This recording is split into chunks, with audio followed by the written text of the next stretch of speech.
तो चलिए आज बात करते हैं एक ऐसी शख्सियत की जिनकी कहानी वाकई में कमाल की है।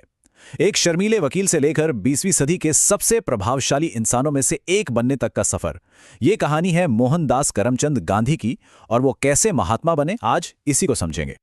गांधी के फलसफे को समझना है ना, तो इस एक बात से शुरू करते हैं। ये जो आप देख रहे हैं, ये उनके विश्वास का सार है कि असली ताकत सरकार में नहीं, बल्कि उन लोगों में होती है जो सच्चाई के लिए तकलीफ सहने को तैयार हैं। यही अहिंसक प्रतिरोध की नींव है, एक ऐसा आइडिया जिसने दुनिया को बदल कर रख दिया।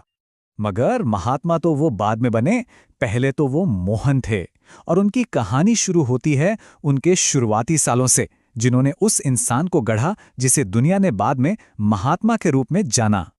उनकी शुरुआती जिंदगी देखें तो काफी सीधी सादी थी। गुजरात में पैदा हुए, कम उम्र में शादी हो गई और फिर कानून की पढ़ाई के लिए लंदन चले गए। लेकिन जब वो भारत लौटे ना, तो कहानी कुछ और ही थी।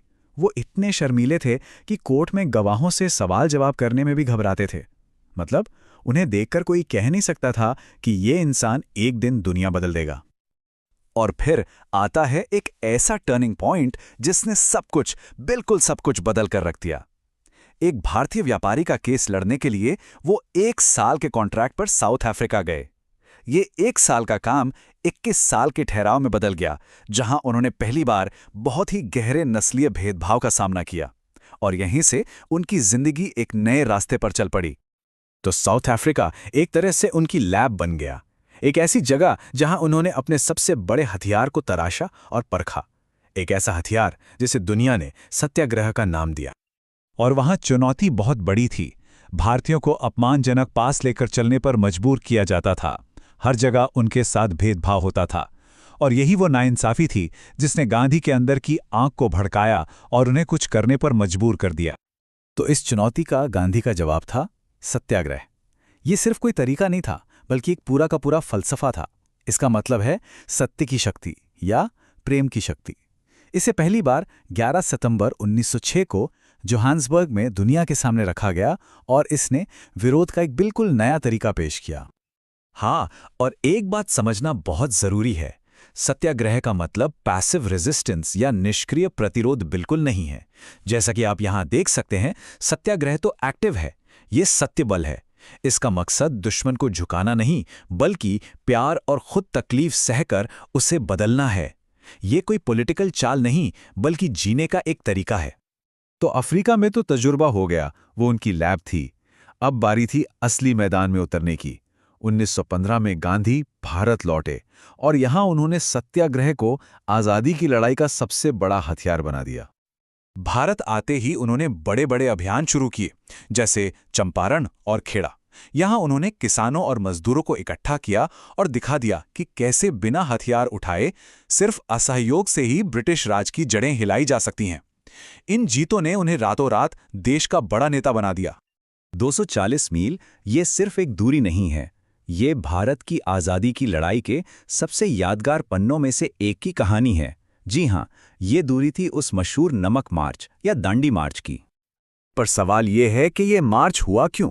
इसका जवाब गांधी के ही इन ताकतवर शब्दों में है। वायसराय लॉर्ड इरविन से उनकी अपील ठुकरा दी गई, तब उन्हें लगा कि अब सीधी कार्रवाई के अलावा कोई रास्ता नहीं बचा, और नमक, जो हर गरीब की जरूरत थी, वो विरोध का सबसे सही प्रतीक बन गया।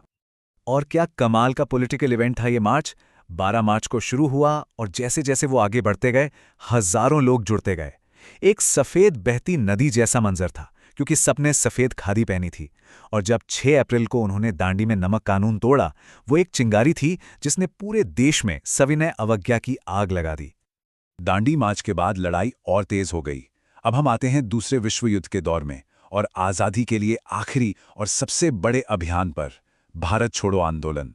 ये सीधी और बिना किसी समझौते की मांग थी, अंग्रेजों अब भारत छोड़ो। और इस आंदोलन का नारा था करो या मरो। सोचिए, एक शांति की बात करने वाले इंसान के लिए ये कितना बड़ा बयान था। इस एक नारे ने पूरे देश को झकझोर दिया, और लाखों लोग ब्रिटिश शासन के अंत की मांग करते हुए एक जनसंघर्ष में कूद पड़े। लेकिन गांधी के लिए आज़ादी का मतलब सिर्फ अंग्रेजों से छुटकारा पाना नहीं था। उनका सपना तो एक ऐसे भारत का था जो अंदर से, अपनी आत्मा से बदला हुआ हो। उनके इस सपने का नाम था रचनात्मक कार्यक्रम। मतलब देश को अंदर से मजबूत बनाने का एक प्लान। इसमें हिंदू मुस्लिम एकता थी, छुआछूत जैसी बुराई को खत्म करना था जिसे वो एक कलंक मानते थे, महिलाओं को बराबरी का हक दिलाना था और खादी जैसे ग्रामोद्योग से देश को आत्मनिर्भर बनाना था। और महिलाओं को लेकर तो उनकी सोच बहुत ही गहरी थी। वो मानते थे कि महिलाएं स्वाभाविक रूप से अहिंसक होती हैं। ये जो शब्द आप देख रहे हैं, ये साफ दिखाता है कि वो महिलाओं को सिर्फ बराबर नहीं, बल्कि नैतिक रूप से कहीं ज्यादा मजबूत और अहिंसक समाज बनाने की लड़ाई में सबसे आगे मानते थे। और अब हम आते हैं उनकी जिंदगी के आखिरी पड़ाव पर, एक ऐसी मंजिल जिसमें जीत तो थी, लेकिन साथ में एक बहुत बड़ा दुख और एक दुखद अंत भी था। ये कितना बड़ा विरोधाभास है देखिए। अगस्त 1947 में भारत को आज़ादी मिली, जिसके लिए उन्होंने पूरी जिंदगी लगा दी। लेकिन ये आज़ादी मिली बंटवारे की कीमत पर, जिसका दुख उन्हें अंदर तक तोड़ गया। और कुछ ही महीने बाद जनवरी 1948 में जब वो इसी बंटवारे की आग को बुझाने की कोशिश कर रहे थे तो उनकी हत्या कर दी गई। लेकिन गांधी की कहानी उनकी मौत के साथ खत्म नहीं हुई। उनका फलसफा तो दुनिया भर में गूंजा। मार्टिन लूथर किंग जूनियर जैसे महान नेताओं ने अमेरिका में रंगभेद के खिलाफ लड़ाई के लिए सीधे सीधे गांधी के सत्याग्रह के तरीके को अपनाया। उन्होंने कहा कि यही आज़ादी की लड़ाई का सबसे ताकतवर और सही तरीका है। और यही बात हमें इस आखिरी सवाल पर लाकर छोड़ती है। आज की दुनिया में जहां हर तरफ लड़ाई, नाइंसाफी और बंटवारा है, क्या गांधी के सत्य बल का सिद्धांत आज भी उतना ही काम का है? सवाल यह है कि क्या हम आज की मुश्किलों से लड़ने के लिए इस ताकत का इस्तेमाल कर सकते हैं? ये सोचने वाली बात है।